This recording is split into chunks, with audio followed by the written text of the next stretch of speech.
And by 2027, this government, will be kicked out of office. And we're going to have a brand new government that will be more sympathetic, more realistic, a government that has plans. What is the plan of this government? What is the economic development plan? Well, they said they are putting... Hello and what's up, guys? In this video, a major storm is brewing ahead of the 2027 elections, and it is coming straight from the north. Former Senator Elisha Agbo did not hold back. In a shocking interview, he described President Tinubu's administration as anti-north and anti-poor. According to him, Tinubu has completely sidelined the north, even after securing 63.4% of Buhari's northern vote to win the presidency. Senator Agbo questioned how 13 trillion could be allocated to one project while the entire north was given almost nothing. He said this is clear proof that Tinubu doesn't care about the region or the common man. And now, a new political coalition is forming. Northern leaders under the National Consultative Group have started secret talks to unseat Tinubu. Their plan? To unveil a powerful new political platform and present a single presidential candidate that will challenge him head-on in 2027. Honorable Mohammed Kumalia, the former House of Reps minority leader, also confirmed this. He warned that Nigeria's democracy is being slowly destroyed, freedom of speech is dying, opposition voices are being arrested, and insecurity is rising across the north, including Borno, Zamfara, Katsina, and Kaduna. Kumalia also described the current government as worse than a military regime. He says Nigerians are now living in fear and democracy is turning into dictatorship under the disguise of civilian rule. And the most terrifying part, he says President Tinubu has already beaten himself with bad policies and that a serious political upset is coming in 2027. Guys, I will let you watch this video for yourself so you can see exactly what I'm talking about. Also, don't forget to like, share, and subscribe to this channel if you haven't already done so. Take a look, guys, and remember to share your thoughts after watching. Unlike today, with Tinubu's administration, he has proven to be anti-north, anti-poor man. And look at the budget and go through the budget lines of the Ministry of Works, for example. You put up a project of 13 trillion naira in one place. What did you put in the entire north? Next to nothing. How do you run a country like that? And how do you want people to be happy? You see, the fact that someone lives in suspicion, someone lives in fear, it is enough to stop him from going to bed. Suspicion is enough. And look at the insecurity in the north today. The resurgence of insecurity. It is so bad. So the north is trying to bring up a coalition that can work for Nigeria. Someone will ask of Buhari, look at the Buhari's appointment. Minister of Works, from where? From the south. Governor Central Bank, from where? From the south, an Igbo man. So he distributed these things. Look at what is happening today in Tinubu's regime. We feel, and we strongly feel that he doesn't love the north, even though the north gave him 63.4% of his vote. 63.4% of Buhari's vote came from the north. How is it treated? It was very bad. But that's not the case. The case is about Nigeria. And the Arewa are coming together in collaboration with our brothers in the southeast, in the south, and the southwest are coming together to see how we can unseat him in 2027. And we are serious about this. Yes, in 2015, PDP was very vibrant. Why did their vibrancy took them? They lost. So when you think that you have decimated all other political parties and killed them, you think you are costing to victory. Nigerians are no longer the docile people that they used to be. So, as it happened in 2015, history will repeat itself.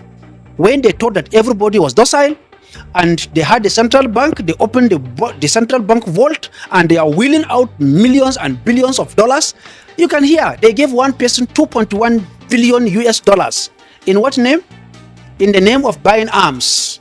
What did they do with the money? For campaign, 2.1 billion. In today's naira, that is over 40 billion. Right? Trillions. Okay.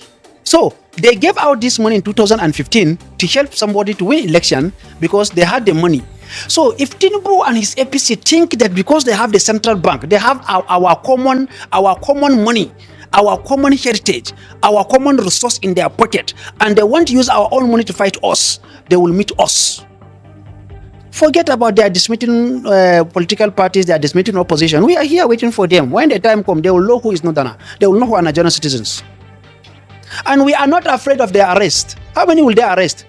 If people fought military, the military regime was forced to stand still. Nadeko was there, and other pro-democracy activists they there, and they fought military, and they bring democracy. Is it democratic government that we are afraid of when they are not afraid of military?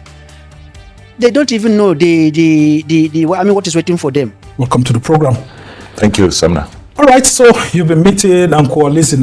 Just a week ago, you actually had this meeting in Abuja where top political leaders came together and you called it the Political Consultative Forum. And so what's been the outcome of the consultations? We've seen that you've also issued a communique saying that governors who are defecting to the governing party or lawmakers are betraying the trust of the people and they need to be punished by voters in the next elections.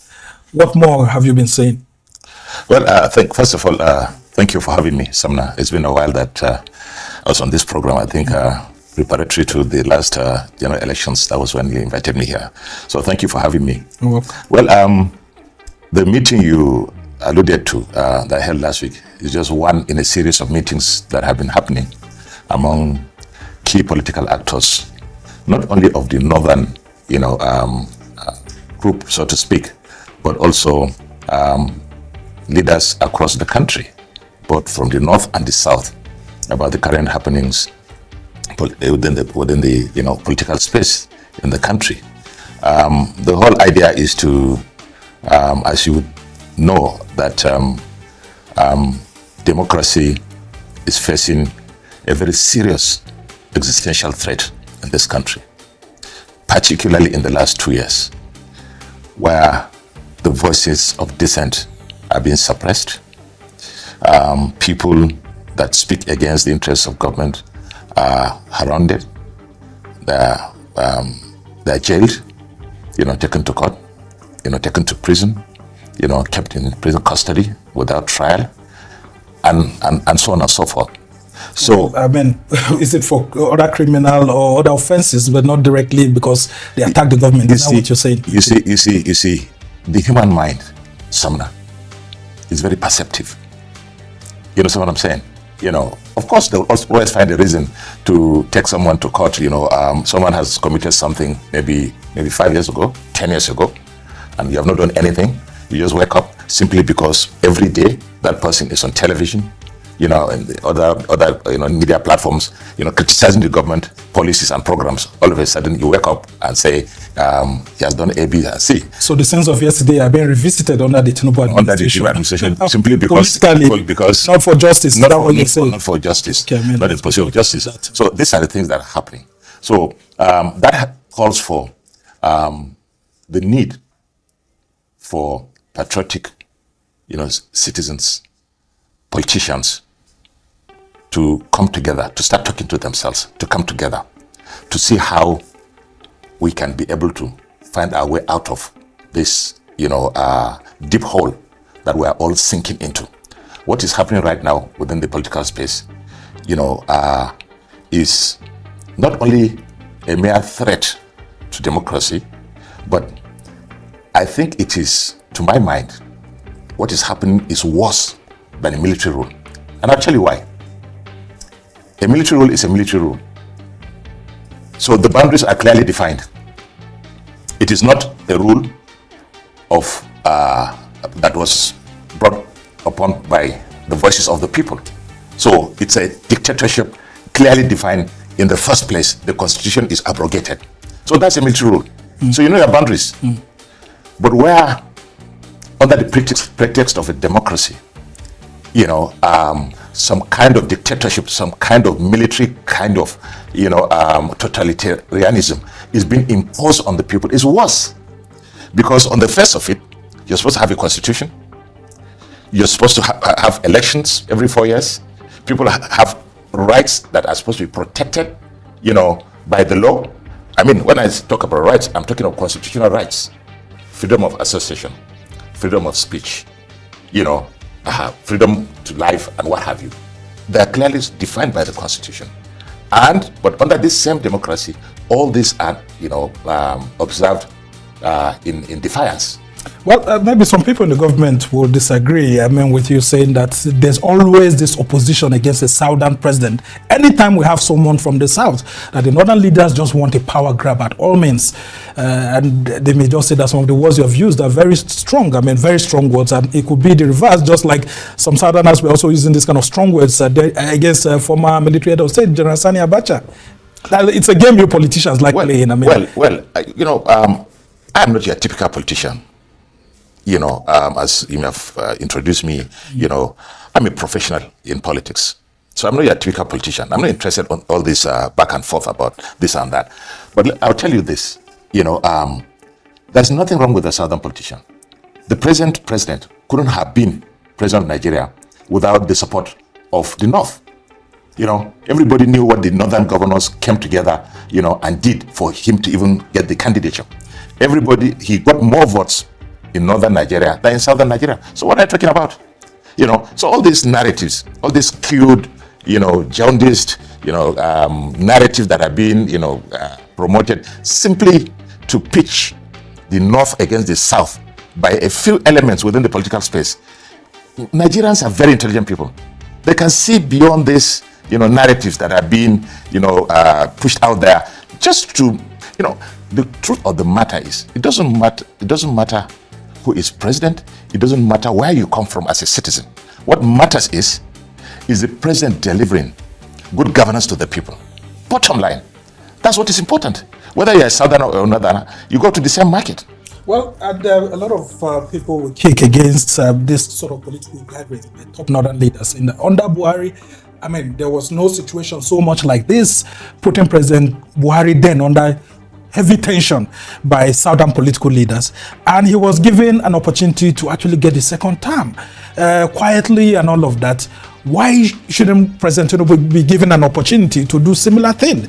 Though politically it's agreeable, but constitutionally, I mean, anybody can flip the elections as long as it's constitutional. But politically, you have been in this game for a long period of time. Doesn't the South deserve 8 years under a southern president? Why is it that? I mean, because this statement keeps coming very strong, that anytime there's a southern president, there's this sort of gang up, and it's just shrouded in that scenario that the person from the South is not performing. And they give clear example of Goodluck Jonathan. The gang up against Goodluck Jonathan then was that he wasn't performing so much, Boko Haram and all of that, only for the same note, many years after, to be saying that they seem to have made a mistake with President Goodluck Jonathan. You sound as if you yourself are a victim of this skewed narrative. Well, I mean, I'm just saying that these are the concerns. I mean, that they let us as journalists that this is a gang up. This is not normal opposition politics by certain leaders. Listen, there's no gang up. Facts are facts. Nobody is saying, President Tinubu should not have a second term, but President Tinubu should deserve to have a second term. And nobody stops, like you rightly said, anybody from challenging President Tinubu. And nobody is saying, as at yet, who should succeed President Tinubu? It could be a northerner, and it could be a southerner. So it's neither here nor there. So this narrative that, the North has come to push him out because the North is out of power, I don't see it anywhere. And let me tell you this. People are very forgetful. From 1999 to maybe the end of this Tinubu's first term, that's 2027, it will be 28 years of unbroken democracy. Now, I'm here talking about, this allegation that the North wants the power back and so on and so forth, because people keep saying that, why don't you allow Tinubu to spend his 8 years? Because Buhari has done 8 years. Why not Tinubu? But let me tell you this. By 2027, from 1999, we'll have spent 28 years of uninterrupted democratic governance in Nigeria. Out of the 28 years, hopefully, by 2027, when his president's first term would be ended, would have elapsed. Would have elapsed. Out of the 28 years, the North had only spent 10 years in governance. Out of the 28. 8 years of Buhari and 2 years of President Yar'Adua. The remaining 18 years has been the South that is in office. So even if the North were to say, we want equality or equity, as it were, given the facts.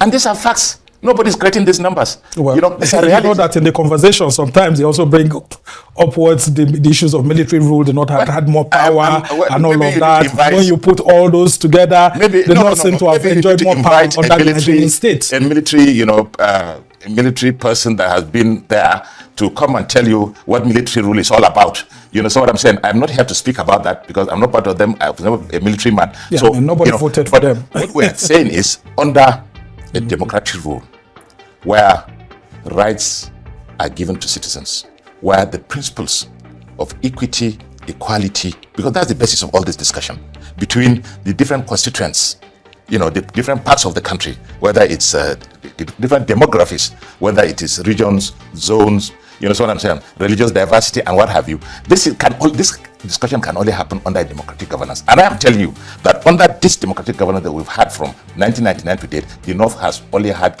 by 2027, we have only had 10 out of 28 years. 18 years is the South. So nobody should hoodwink anybody that, you know, the North is trying to stop him. But that is not even the purpose of what is happening now. The country, the democracy itself, you know, we are pretending to be practicing democracy. As it is today, what we have is not democracy. Yeah, and I'm interested in knowing all the assessments, because in that meeting with these northern political leaders, all of you sat down, you assessed insecurity, the economy, the polity, and everything. What was your general assessment? Has President Tinubu failed, or has he performed well as he claims that he has done, especially in the economy? As far as the meeting of last week was concerned, yes, it is a meeting of the northern group. However, some prominent southern politicians were invited. You know, Peter Obi was there to give a goodwill message on behalf of the Southeast. Amechi was there. He gave a goodwill message on behalf of the South. And the Governor Aregbesola sent in, you know, a video. He wasn't present because he was doing his birthday at home, you know, talking about it. From the Southwest. From the Southwest. So the assessment generally is that this government has performed, you know, very abysmally, you know, very poorly. And on all fronts, the economy and security are the worst. I heard you before we started the program talking about, you know, the situation in Borno, for instance. I'm from Borno State. In the last 3 months or thereabout, the Boko Haram insurgency has started, there has been a resurgence. The governor, Professor Babagana Omar Zulum, came out and raised alarm and called attention of, you know, the government, the federal government, that this is what is happening. You know, military men are being killed. Farmers are being slaughtered on their farms. You know, and these are facts. But what did the government do? It was a pushback. The Minister of Information came out and said that what the governor was saying is not true. I mean, under that kind of situation, Sumner, how do you want, for instance, the governor of Borno, as the leader of over 6 million people, who has responsibility to take care of the security and welfare of over 600 million people, 6 million people, yeah, to feel?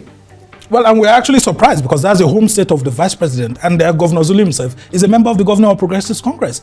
So, I mean, does there seem to be a disconnect within the APC under the Tinubu administration, politically, structurally? Because, I mean, a lot of us were actually taken aback by that statement. And then, of course, the pushback by the government at the center. Yes, all I can tell you is perspective of an outsider. But from an outsider's point of view, indeed, I see not a disconnect. I see a huge valley. It's not just a mere disconnect. A disconnect is something very close by that you can like push back and it can, you know, reconnect. It's much more than that, what I see. Because you said it all. He's an APC governor. The governor is an APC governor. The vice president is from Borno. Vice president of the country, number 2 person. And the governor would come out and speak and say, this is the situation we are in. Instead of the government to step up and meet him at his point of need and provide what is required, they are saying, no, it's not happening. So I don't know how to explain that. Perhaps you need to and some people are saying that there may be some political implications for Vice President Kashim Shettima, for he's someone who, you know, is under his tutelage. I mean, Governor Zulum, to come out and say that maybe the Vice President Kashim Shettima is sort of not given the opportunity to be able to express himself in government at the center. I mean, could that affect his political fortunes ahead of 2027 too? That's not my business. I'm not bothered about that. It's not what I'm concerned about as a citizen of Borno, as a Nigerian, is for the federal government to step up to its plate and ensure that the resurgence of Boko Haram in Borno is tackled. To step up to ensure that what is happening in Zamfara, what is happening in Katsina, what is happening in Kaduna, you know what I'm saying, is brought under control. And some senators said that there's a political dimension to this. I mean, if you had read what Senator Sunday Karimi and some other senators said, that the federal government needs to investigate why all of a sudden, as we head towards 2027, the issue of insecurity is becoming frightening. That it looks like maybe there are some people fiddling with it to use it to get votes and all of that ahead of 2027. I'm not in a position to either agree or disagree with any conjectures by anybody. What is important is we have a government supposedly elected by the people. Now, their work is clearly cut out. The Constitution has given them what to do. So let them go out there and do it. I don't care what the nuances or the accusations or the counter accusations, the insinuations, if you like, that this is happening because of that. Look, if it is happening, if there are some people, go after them, get them, and prosecute them. If there are some people that are fueling insecurity, don't give us stories. You see, in this country, the citizens are always being looked down upon by people in government. They feel as if the citizens are some dumb people. You understand what I'm saying? I mean, forget my very strong use of words here. But these citizens, Nigerian citizens, are very intelligent people. They are very hardworking people. Today, give Nigerians a good leader, no matter where he's from. Whether he is from southeast, south, northeast, wherever, Nigerians will key in. All right, and that's the problem. I mean, people are saying that this coalition that has been brought in place, it looks like there's no particular face to it. And that if Atiku is the person some of you are trying to front, then it looks like it may be game over. Because, I mean, top politicians are defecting to the APC and having a handshake with President Tinubu, and there's this bandwagon effect, as a professor said in his analysis, that Tinubu is using. And it's like, if you're not in the APC, it looks like you're nowhere. I mean, could there be someone else other than Atiku to challenge President Tinubu? I'm not the one asking the questions. You are the one asking the questions, but forgive me. Tell me why you made that assessment. If it is Atiku that the game is over, tell me why before I respond. Well, to you. I mean, that's what people are saying in the governing party. They are saying that Atiku is beatable, and that he doesn't stand a chance with the President Tinubu. It's absolute balderdash. It doesn't. What nonsense is that? If they think Atiku is beatable, fine. Let them. Well, they say he was beaten before, and he'll be beaten again. I mean, so it's better the coalition provides a much more stronger and neutral candidate than an Atiku. But if it's Atiku, they know his game plan, they know everything almost, and he's a friend of Tinubu, and so it's easier for them to actually defeat him. Let them stay on their lane. Sure, they have chosen their own presidential candidate. Let them stay on their lane. Let them continue to promote their own. Leave us with the coalition people to come up with our own presidential candidate. If we come up with Atiku, all well and good. We'll fight for Atiku. As far as we are concerned, Atiku was never defeated. Atiku was not defeated in 2023. Atiku was not defeated in 2019. You know what I'm saying? Atiku was both elected as far as we are concerned. Are you saying that the votes were rigged? Is that what you're saying? Much more than that. If you say rigged, you're just reducing the thing to I don't know how to. Well, I mean, people are saying that Atiku also failed to play the political game plan very well by, bringing Obi close to his side. Are we working towards such a game plan, in 2027 to see an Atiku Obi ticket or something like that in the offing? I mean, did you have opportunity to discuss that? I mean, I'm not in the during position. Your political consultations. You said consultation. Discussions are going on. About who wants to be president. So far as we speak. Atiku did not say he wants to be president. Peter Obi has not said he wants to be president. All the other, people, they're just all these are in the realm of speculation. But discussions are going on. Atiku and Peter Obi ran in 2019. So if tomorrow they come up and team up together, it's nothing new or strange, actually. But of course, the discussions will throw up what ticket. Do you think Tinubu is beatable? An incumbent president, do you think he's beatable? No, if you said Tinubu is beatable, you are really, Tinubu has beaten himself. Oh, interesting. I mean, Yeah, Tinubu has already beaten himself. Talk to us We're about just that. waiting for 2027 to come, so that we'll unveil a new president. Look at the economic policies. We haven't even talked about the economic policies of this government. Very quick, Today, Mr. all Nigerians are worse off for it. Well, the government says it has performed creditably, and it's been receiving endorsements from IMF, World Bank, and all of that. Somehow you work for Arise. I'm sure you have some kind of arrangement with Arise, whether by way of salary or emoluments, whatever. Somehow you go to the market, or your wife goes to the market. Somehow I'm sure you have a car, and you take fuel, because I don't think you walk from your house to this place, or either you enter a public transport to come here. Talking about fuel subsidy. After removing fuel subsidy, what were we promised? We were promised that some programs will be put in place to ensure that the shock, and the impact of the fuel subsidy will not be felt by ordinary Nigerians. What has happened? Nothing has happened. Well, we heard about CNGs. I'm from Borno State. In fact, forget about Borno. I live in Abuja. How many CNG public mass transit buses do we have in Abuja? You know what I'm saying? Do we have any in Maiduguri? Do we have in Enugu? Do we have in Akwa Ibom? Do you know what I'm saying? So, you see, they have said a lot, but they have shot in performance. They have not been able to do anything. Are you saying that the endorsements that they've been getting from the IMF, World Bank, and all of that? I did not read any endorsement. What I read about World Bank was that, the people are suffering, and that the government needed to tweak its policies to ensure that the suffering of the masses. Well, they said since 2014, we've not had any economic growth like this. I mean, that's what they said. Well, that the economy has grown more. If your economy as a person has grown, you tell me. Right. But I can tell you that we have not experienced any growth. They can sit down in budget office or finance ministry and roll out figures as they wish. But the fact of the matter is, Nigerians know what they're feeling. You cannot lie to them, because they know.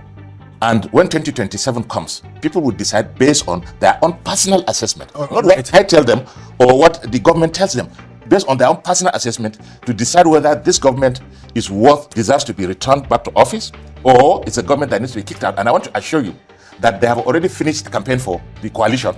And by 2027, this government, will be kicked out of office. And we're going to have a brand new government that will be more sympathetic, more realistic, a government that has plans. What is the plan of this government? What is the economic development plan? Well, they said they are putting more food on the table of Nigerians in terms of agriculture. Food prices are going up very quickly. The agri minister is not, although he's my brother. Yeah, I'm having him pretty soon. I'll watch your program. But the truth of the matter is, has the price of rice come down in the market?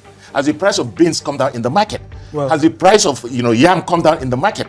Whatever policy you implement, it is about affecting, if you like, the price of food in the market. And that has not happened. The price of food has been, skyrocketing since this administration came into office. Some of the prices have been going down, actually, based on surveys and all of that. From where they met it, claiming that it's out of reach for average Nigerians. Has it gone down to where they met it? It hasn't. Prices have gone through the roof. And so if there is a marginal decrease, maybe from when they came, I think rice was about 50,000 naira. Now bag of rice is 100,000 naira. Maybe rice has come to about 95,000 naira. Is it because of this 5,000 marginal difference? When you have increased it to 50,000, then you reduce 5,000, and you tell me that there is some gain. Right. Nigerians are not fools.